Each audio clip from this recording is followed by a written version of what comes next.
আলাইকুম। আমি মুমতাহিনা বিনতে জামিল। আমি জাইতুন একাডেমিতে প্রথম শ্রেণীতে পড়ি। ছোট্ট বন্ধুরা, আজকে আমি তোমাদেরকে একটি গল্প শোনাবো। গল্পটির নাম সালামের আদব। একদিন আয়শার আব্বু আম্মু আয়শার স্কুল থেকে ফেরার অপেক্ষা করতেছিল। আয়শা একটু পরে স্কুল থেকে ফিরে হাত মুখ ধুয়ে খাবার টেবিলে যাওয়ার পর তার আব্বু বলল, মামুনি, তুমি তো আমাদের প্রতিবেশী বিড়ালের মতো হয়ে গেলে।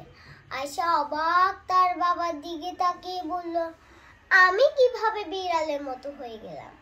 আয়শার আব্বু বলল, তুমি কি দেখোনি কাল যে আমাদের ঘরে প্রতিবেশী বিড়াল ঢুকে গিয়েছিল?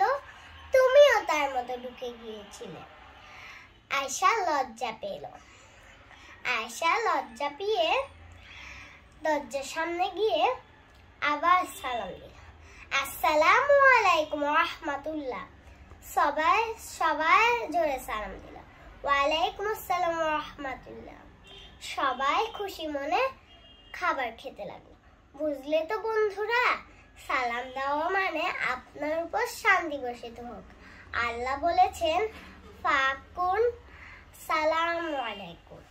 ধন্যবাদ। আমার গল্প এখানেই শেষ।